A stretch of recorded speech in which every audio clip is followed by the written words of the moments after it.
My name is Louise. I manage the strategic customer success team at Funnel. And I'm going to talk to you about trusted advisors. And let's see if I can get to the right slide.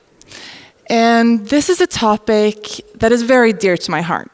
And, well, I wouldn't really necessarily say topic, but it's a term that has really guided me when I was a CSM, and also when I started to manage my CSM team. And I think about this, and it drives me every day when I manage my team and the largest customers at Funnel. And I also think that this term is even more important right now, because CS today is very different from what CS was 3 years ago, 2 years ago, or even 6 months ago. Because in a time of AI, we have so much information, and we've heard all of that the past few days, right? There's so much information, decisions are happening faster, there's so much data, so CS needs to be more relevant. We need to elevate our role, and that's what we really need to do. So today, I want to challenge you on how we think about customer success. I want to share some of my experiences, but I also want to give you some things that hopefully can inspire you, and so you can bring back to your CS teams and change tomorrow if you like.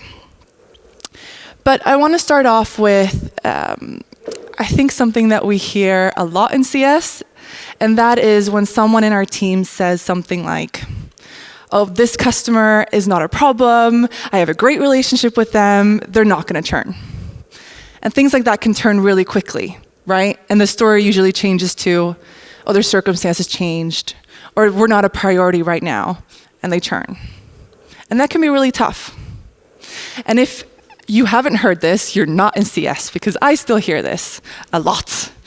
And this is what I want to change. So I want to introduce something to you that I call the value gap. And it kind of explains why this happens.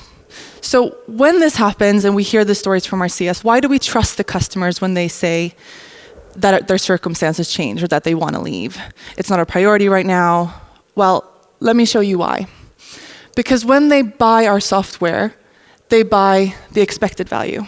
So the ROI, they want to save time, faster decisions. But actually what they experience is usage.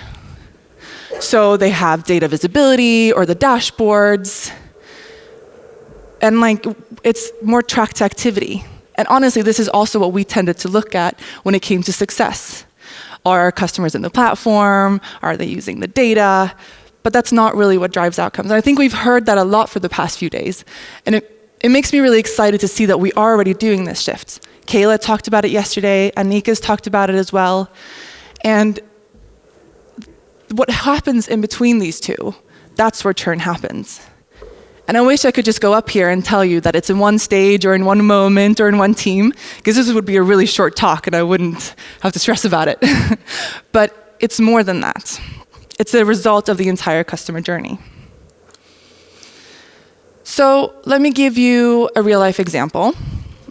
And when I was looking for an example, it was not difficult to find one, because it happens a lot. But this was a customer who'd been with us for quite a long time. We had a great champion, and he'd been with us through onboarding, he'd done beta testing with us, he had a lot of conversations across our business. And as you can see, the activity looked great. And the customer success manager who were handling them said that they were low risk. And, well, a few weeks before renewal, everything changed because the champion left. And it wasn't redundancies or anything like that, because that can also impact. But he chose for another opportunity, which is very common. And this was a red flag, of course, but we didn't think too much of it because they'd been with us for so long and the activity looked great.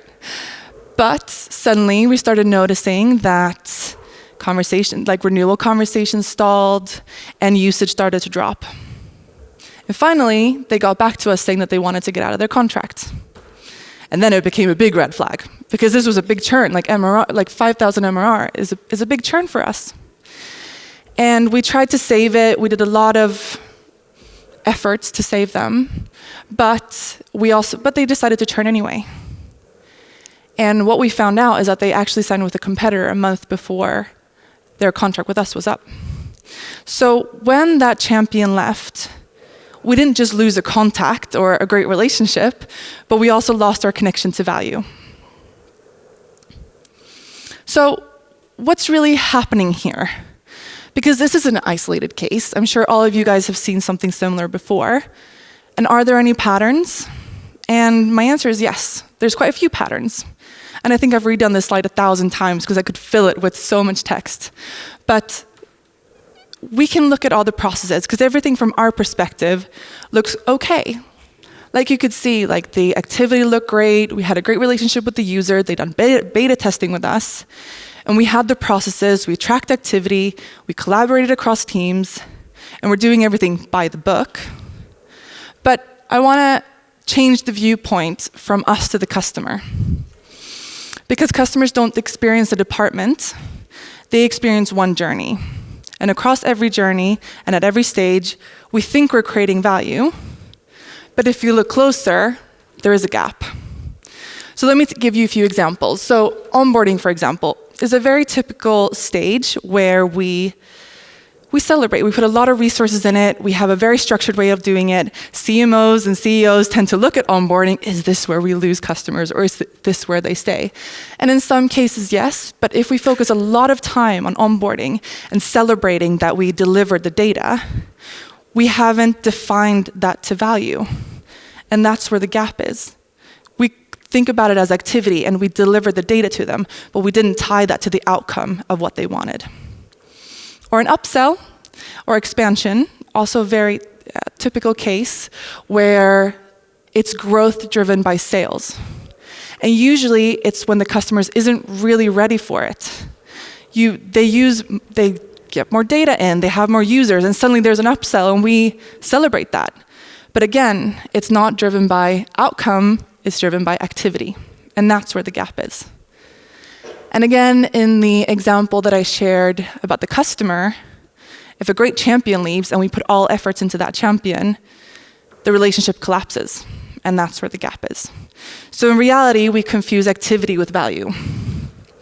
So how do we fix that? And our first instinct is usually, okay, we need to look at our process, we need to change our KPIs, we need more data, better structure. You can do all of that. I'm not saying that that's wrong. I think that's great. We've heard some great examples over the past few days on how you can do that. But even then, I argue that something is missing, and we still need to elevate how we think about CS. Because it isn't just a process problem. In order to really make a difference, you need a mindset shift.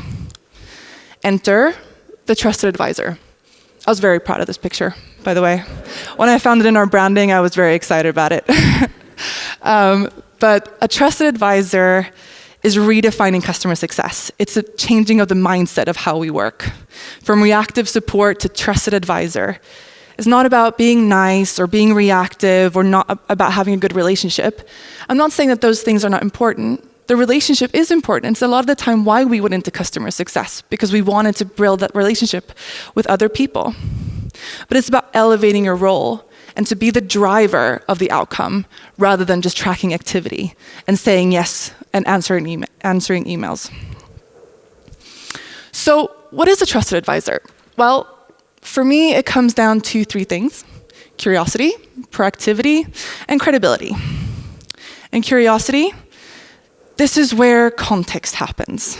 This is where you make a difference, and you need to be curious enough to understand your customer's business, not just their setup, but their full scope of how they work, and be able to guide your customer. Proactivity, being one step ahead. And I'm not saying that it's about reacting and not being there for your customer, but you want to think one step ahead. You want to be curious enough and know your product well enough to be able to see risks before they happen. And I'm sure some of you hear this, because we hear this a lot as well, and that is that customers come to us and they say, what are others doing? What should we be doing that we're not doing? And that is a huge way to build credibility. So coming into credibility, this is also, I highlighted one point, I don't know if you can see it, but challenge assumptions when needed.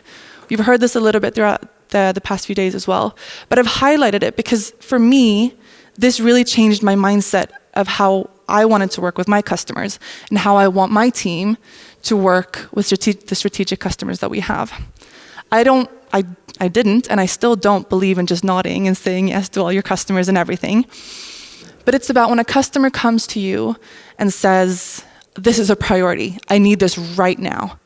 And because they're a paying customer and we want to keep them happy, we usually say yes. But we don't tend to push back or actually question, well, what will this do for you? Like, how will this impact your team, your business, and why should we make this a priority? And and that way you can make more of a better decision of how to help your customer. And I remember especially one time where I had a customer come to me and they came with this request. And they were really adamant about that this is being really important. But I told them that I don't think that this will actually help you reach your goal. And it changed the relationship completely. Because suddenly they didn't have someone who just nodded and said yes. Suddenly they had someone who cared about the outcome that they wanted to reach. Their team, their CMO, their CEO, their firm, whatever it is. But I cared more about their business than just driving upsells or saying yes to everything that they had. So I also want to point out that trusted advisor is not a role that you give yourself. You don't introduce yourself as a trusted advisor because companies hire consultants to do that. It would be a bit weird in our first meeting. We say, hey, I'm your trusted advisor. But it's a title that you earn. It's you build that trust, and it's elevating CS to becoming a trusted advisor. And I want to say that customers don't stay because they're happy. They stay because you remain relevant to their success. So, how do we operationalize it? And because we understand that it's a journey, we need to create value at every journey, not just track activity. We understand that there's a mindset, but how do we put this in action? And again, I want to point out that we've had some great talks the past few days about how, really good processes, really good models, and how we can work with enterprise customers, how we can really prove ROI. And what I want to share is how you can think about moving in a direction. Because I use these 4 pillars in my working life, when I talk to my team, when I think about the way we want to go. And I know that a lot of us, we work in businesses that have structure. We work in companies, they have a strategy and a way that they want to go and, structures that we need to stay within. And it is not a straight road, but these 4 pillars, in every decision or every product or project that I get handed to me, I think about these 4 things. Because I really want to drive us to being more than just say yes and saying yes. So let's start. First, define success clearly. We've heard this as well. And we've talked a little bit about what success is for us. It's usually activity, but I want to change that. But you want to define what success is for you in your CS team, in your business. You want to identify what success is for the customer, what exactly it means for them, both their team, that person, their business. But you also want to identify what success means for the both of you. Like what you together need to reach to be successful in your project together. That makes you a strategic partner because you're thinking 3 steps ahead and you become the driver rather than just someone who fills in the CRM or ticks off boxes. Secondly, structure proactive engagement. And I want to move us away a little bit from generic check-ins because we had this in our team where we moved from, onboarding, and then suddenly we jump straight into QBRs, and then there's the renewal. But those are very generic. We just wait for it to happen. EBRs or QBRs tend to also be a little bit more about what we need from our customer. We want to speak to them, know that they're still happy. But it's not about their outcomes, their drivers. So I would argue that you want to use AI in this sense, together with, for example, success plans. And you want to use that data to drive the outcomes that you want to have. Schedule it, use data, and drive impact, not just random touch points. Third, measure and reinforce value. Did I skip one? No. And again, I've mentioned this before, but not just track activity. You can track, I'm not saying you should move away from activity, but tracking how many meetings you have in a week won't show you if you actually delivered value. And it's a very typical KPI that we look at because we need to know that our CS teams are doing something. But I would argue that you tie that to something that is of value. So for example, you can have how often you show value, which could be an EBR, but you judge it whether a customer stays or grows. And you also want to make that visible when you speak to the customer, so that you work in those milestones and really reinforce the value that you build with them.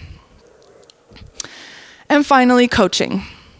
Because you can drive the processes, you can change the KPIs, but none of this really works unless you have the right mindset.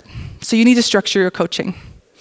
And I'm still learning about coaching. I've had a lot of different coaches, and it's really difficult. I had a manager a few years back, and he would never give us an answer. I would come to him with a topic, or whether it was a customer case or something that happened in my team, and he would never give me the answer. And it was the most frustrating thing because you just wanted someone to tell you what to do. But he really coached for curiosity and proactivity, and instead of just giving me the answer, he wanted me to grow as a person. So I try and use this as well. There is this analogy where with kids, I don't know how many of you have kids, but if you do something for your kid, you take away their opportunity to build self-esteem. And yes, it's a little bit the same in the working place. And I think about that. I want my team to grow. The more they grow, the easier my job gets.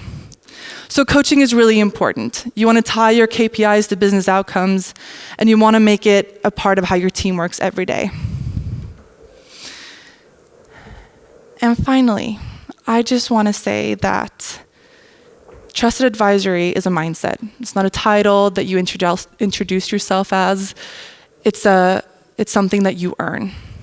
And in this time of AI, it's even more important, and especially for our retention, that we elevate our role, that we want to do more, we care more, and that we put in process the 4 pillars that I showed you. And maybe you guys already do this, which would be amazing. Then this has been really boring for you.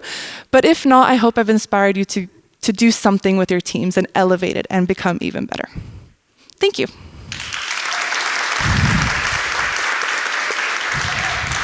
Amazing. Thank you so much, Louise. Do we have any questions? Wait, before you run away. Do we have any questions for Louise and how she's been able to develop her team, which sounds amazing, what she's done?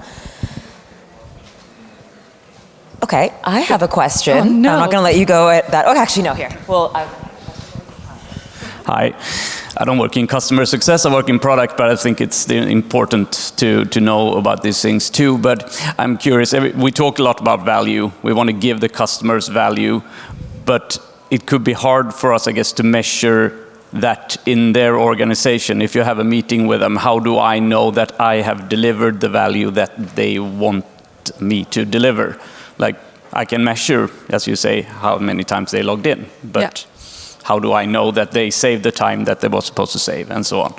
It's a really good question. Yeah. And I think it's a difficult one, right? And it's also a difficult conversation to have, because sometimes, depending on who you work with, and an IC, an operational user, won't always know that. But you can determine what that person wants to get out of, for example, funnel, like your software. And in my team, we also work with multiple stakeholders. It's global companies. So we need to have conversations with the decision maker. And in those cases, you ask things like, well, there was someone who said yesterday, ask, what did you talk about in your last all hands, for example? Really try and drill down, what are you talking about in the business? Where do you think this makes a difference for your day? You structure the questions as a pyramid, if that makes sense. So really pushing forward that what does it do for you? What does it do for your business? What does your manager ask for when you evaluate this platform? So really digging into it. And that's also where coaching comes in. amazing. Thank you so much, Louise. Another round of applause for her amazing talk.